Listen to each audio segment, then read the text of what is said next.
The market never has any fear. And if things are good, markets go up. If things are bad, markets go down. If governments are doing foolish things, markets react accordingly because the market knows.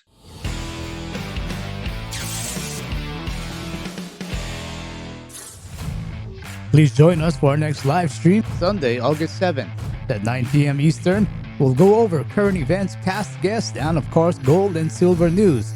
Once again, our next live stream will be Sunday, August 7th, 9 p.m. Eastern. See you then. Hello again, everyone, and welcome to another edition of Silver Bullion Television, SBTV. I'm your host, Patrick Vieira. Jim Rogers, best-selling author and investor extraordinaire, joins us today. Jim is the chairman of Bullion Interest Incorporated and the creator of the Rogers International Commodities Index. As Jim has said, the next bull market is here. It's not in stocks, it's not in bonds, it's in commodities. And some smart investor will be riding that bull to record returns in the next decade. And we're absolutely delighted to have Jim Rogers join us once again today. It's time to saddle up and silver up for Jim Rogers. Jim, welcome back to SBTV. How are you doing? I am delighted to be here. So far, so good. As far as I know, so far, so good. Haven't asked any questions yet, so hopefully, yes, things are good. Jim, recently the Fed raised rates another 75 basis points, taking the benchmark overnight borrowing rate to 2.25 to 2.50%. Is the Fed doing the right thing by raising rates, and how much higher do you think the Fed can raise rates before they have to pivot? Well, Patrick, you're not old enough to remember, but in 1980, short-term government interest rates in America were over 20%. That's not a typo, 20%, because inflation was completely out of control. It was very high, and they had to take drastic actions to do something. A difference between now and then, by the way, is that then America was a creditor nation as a whole. Now we're the largest debtor nation in the history of the world. So what are they going to have to do this time? They're going to have to do a lot of things that are not going to be fun for any of us. When the Fed does pivot, are we going to see QE once again, or might we see something else? Well, what I suspect will happen is, because remember, these are not very smart people, Patrick. These are bureaucrats and academics. They don't know what they're doing. They're just trying to keep their jobs. But what I suspect will happen, there's a lot of pessimism around right now. Something will come, usually happens, to change that. I mean, let's suppose there's peace in Ukraine. I'm not projecting that. I'm just saying, let's suppose something like that happens. Well, that will cause grain prices to go down, it'll cause oil prices to go down. They will say everything is okay now, so they will stop having such high interest rates. They will cool off, and that'll make the markets go up a lot, but that will be the last rally because we're coming to the end of this long bull market, and they have printed a lot of money. So things will go up. But then inflation will get worse and worse and worse because there are a lot of problems in the system, including huge amounts of printed money, borrowed money, spent money. So then inflation will get worse, and then they'll have to try to do something else, and it will not be fun for anybody. Maybe for you, because you have silver, but not for most people. Jim, you mentioned the 80s. What did people do back then in the 80s to thwart off inflation and save the purchasing power of their dollar? Well, by the 80s, things were becoming okay. It was the 70s that was the problem. That's when inflation skyrocketed all over the world. And that's when we had the problem. And that's why the head of the Federal Reserve then, his name was Paul Volcker, raised interest rates to over 20% for short-term treasury bills in the US.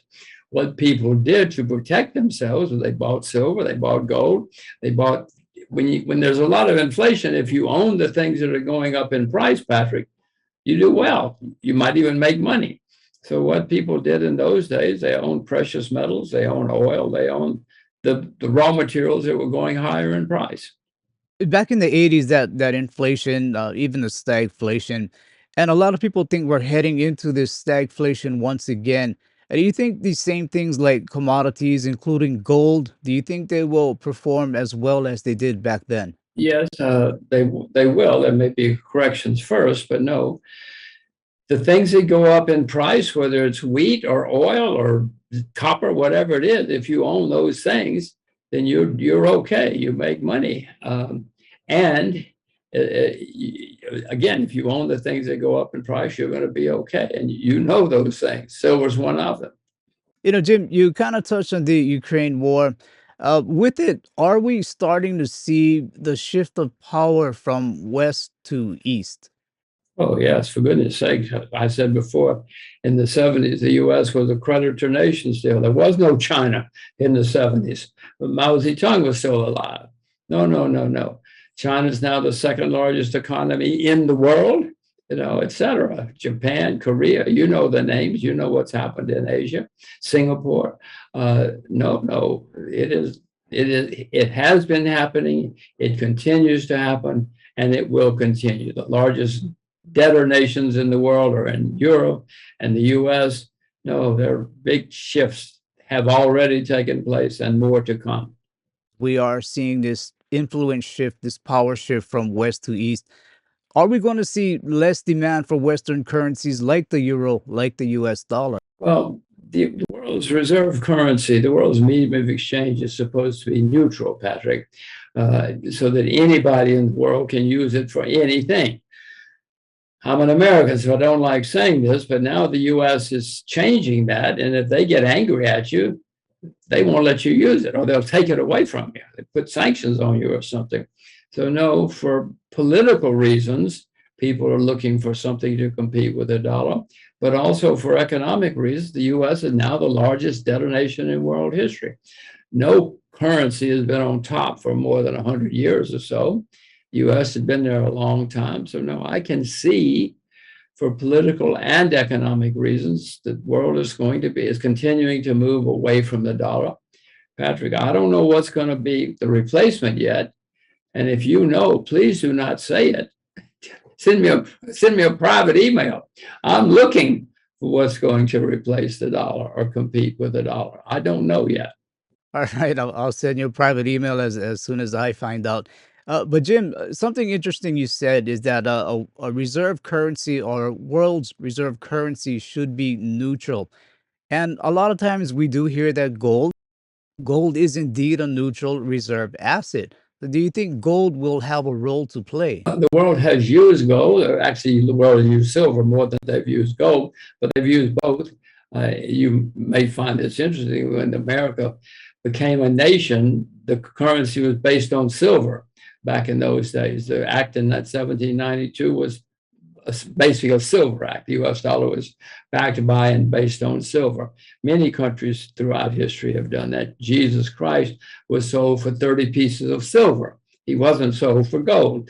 In that part of the world back in those days, silver was the medium of exchange, was the currency. But the answer to your question is, we may try gold again if things get really desperate really fast and there's no other alternative.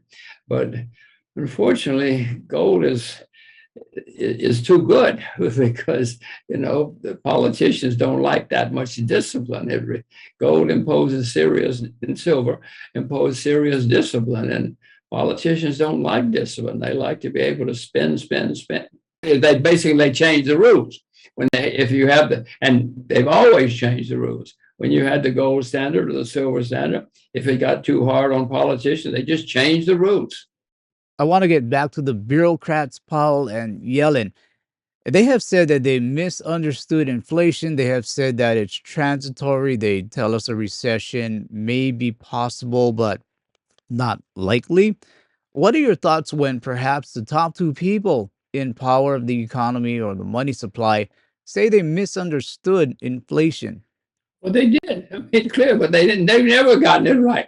Janet Yellen was head of the Federal Reserve before. She didn't have a clue what was going on. She and Greenspan and what was his name, Bernanke, they never got it right. They're just throwing darts up in the air and hope that something happens. No, they didn't get it right before. They certainly didn't get it right this time, and they're not going to get it right next time. These are not smart people, Patrick. These are bureaucrats and academics. Yes, Mrs. Yellen has degrees from 2 Ivy League schools. So what? Jim, during the pandemic, we saw lockdowns, we saw people out of work, not going to work, no growth, negative growth. Yet we saw equities markets hitting new highs almost weekly. As it was happening, or even looking back, did the rising market in that time make sense to you, or what were your thoughts about a market rising during that time? No, the markets were skyrocketing because A, things were bad, and the markets are a discounting mechanism. They look to the future, and the market says, okay, 6 months or a year from now, things are going to be different.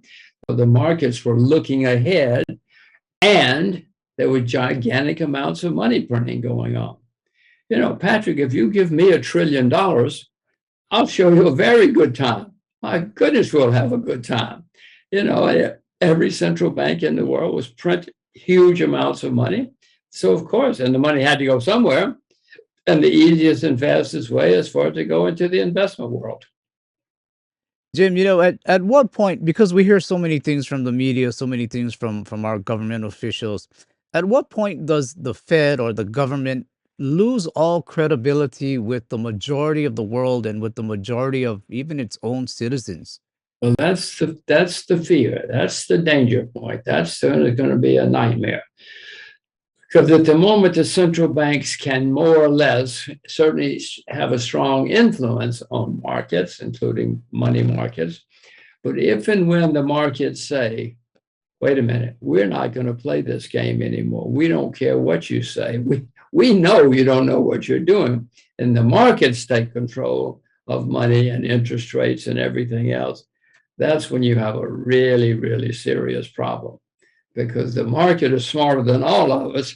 But if the market says, wait a minute, this is a disaster, and the market says disaster, catastrophe, disaster, it's really bad. And there's nothing governments can do at that point except follow the market.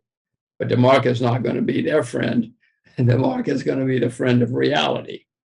Jim, do you think this smart market knows that the Fed is going to backstop them or prop them up? So they really have no fear at this point, at least.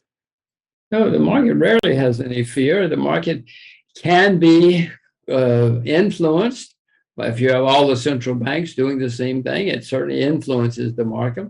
But no, the market never has any fear. The market does what reality tells it to.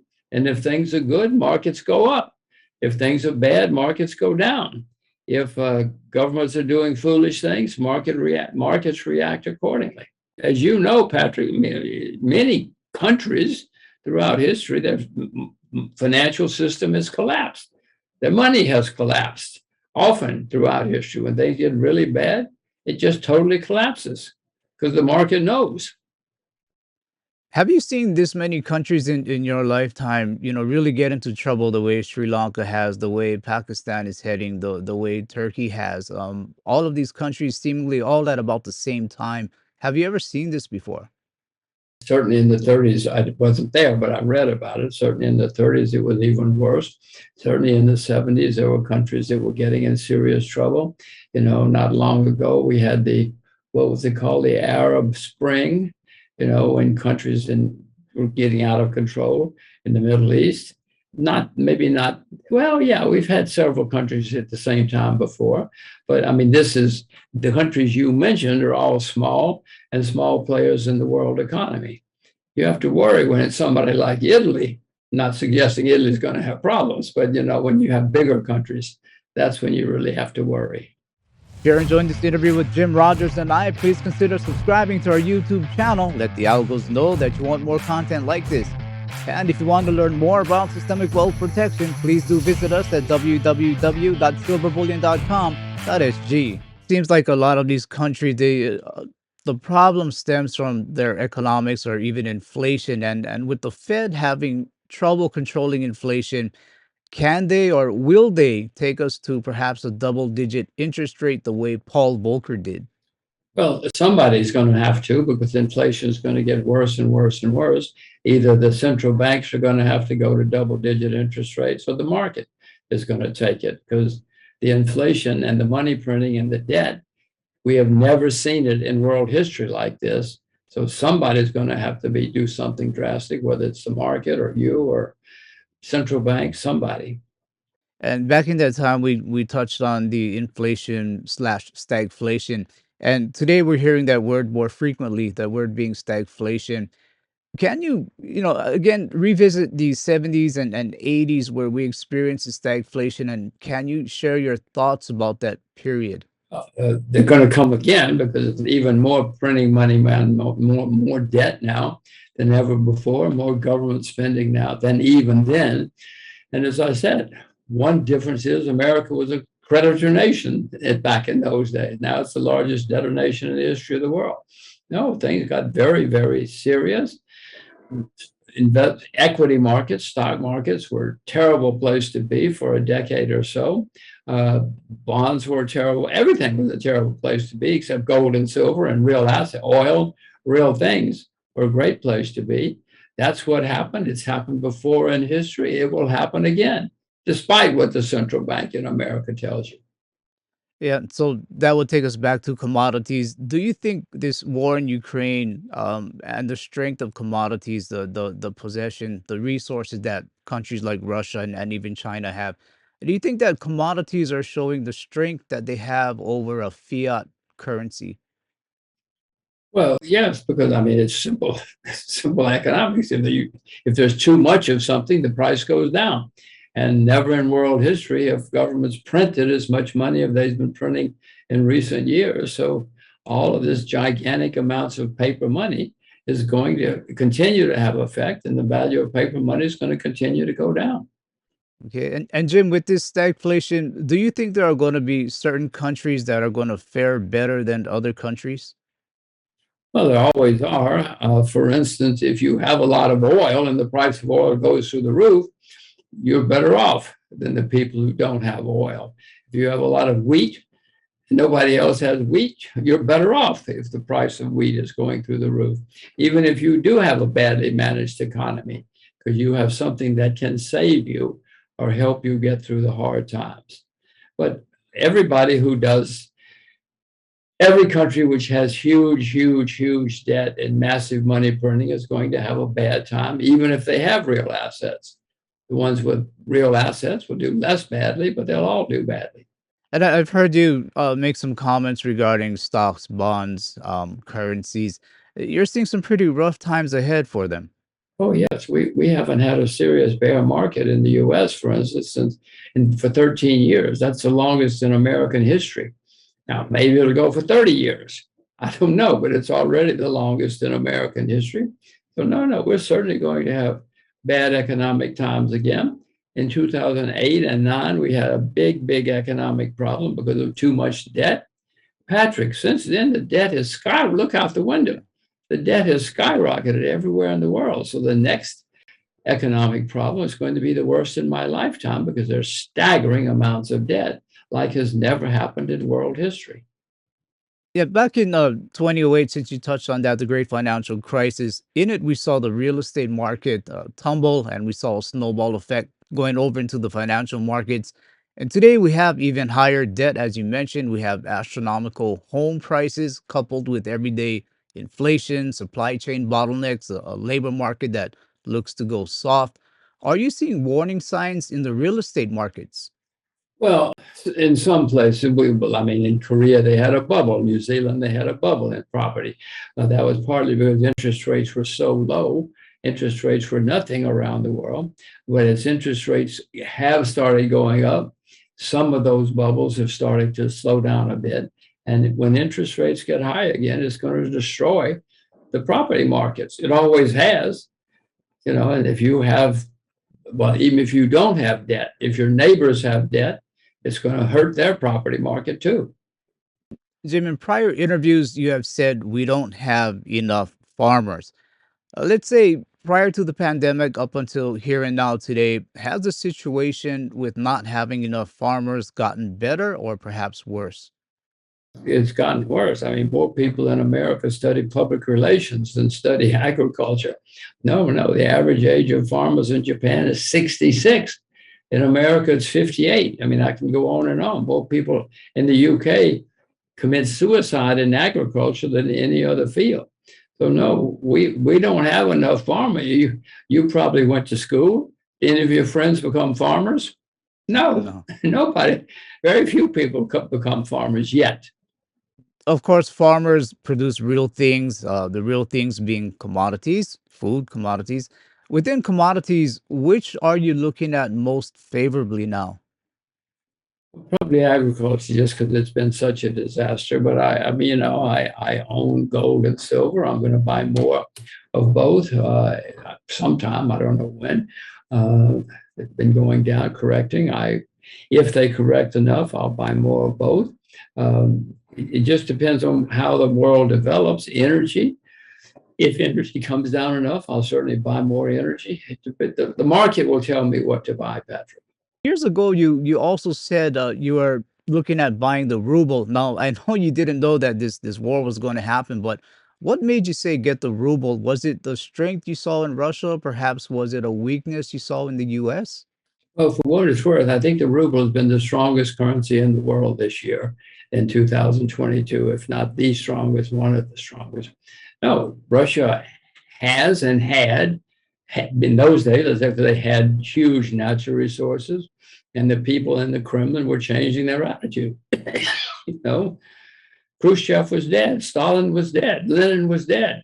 There were lots of changes taking place in Russia, and they had huge natural resources, and they don't have much debt. And I mean, I'm not buying the ruble. I'm not suggesting you do it. I'm just saying, though, that the ruble this year has been the strongest currency in the world, or one of them. Yeah, Jim, we talked quite a bit about the economy, inflation, stagflation, a lot of uneasy things around the corner that should be pointing to a move to gold and silver. Any idea why prices in the two metals are not reflecting the traditional safe haven that they are? Now, I know you wanted to go down. I kind of wanted to go up, but why are the two metals not reflecting in price anyway, the safe haven asset that they traditionally are? Well, partly because they ran up a lot. I mean, silver was $30 US dollars not long ago. It had a huge move. Gold was making all-time highs. And markets are markets, and you normally have corrections when something has been very, very strong. I mean, I don't know. You're the expert. I'm just telling you my knowledge, my limited knowledge of markets is that corrections are normal. Is owning gold and silver more about just the price or the investment, or is there something else more to it? Well, Patrick, if you can answer that question, we'll all be rich. you know, but it doesn't matter what you're talking about. If you're talking about 10 cent or Amazon, whatever you're talking about, there are various and sundry factors which go into the price of any asset, including silver and gold and commodities. Agriculture, I said before, has been a disaster, so it may be cheaper on a historic basis. But silver's down, what, 60 or 70% from its all-time high? Yeah. That's not a bubble. I assure you that's not a bubble. My way is to look at what has happened to various assets in the past, see where they are now, try to figure out why, and try to figure out if that's going to change and things are going to get better in a year or two. But listen, I make many mistakes, Patrick. I think you've made more right calls than mistakes. I'm not going to let you get away with that one, Jim. But Jim, before we head out, can you let the viewers know how they can follow more of your work and if you're on any social media platforms? No, I mean, I have a website, but that's really just some of my past adventures. No, I don't have anything to sell, Patrick. You can buy my books, but all righty, Jim Rogers, we thank you for your time. I know it's late in the afternoon in Singapore, and I know you want to get to that chili crab and chicken rice. So we thank you for your time, and I hope we can do this again soon. Thank you, Patrick. Let's do it again sometime. Thank you. That was Jim Rogers sharing his views on the economy and commodities. For more info on Jim, please visit his Richie Index at blandinterest.com. If you like this video, please give it a thumbs up, subscribe, and share to let the algos know you want to see more of our content. Audio-only versions of this interview can be found on iTunes and Spotify.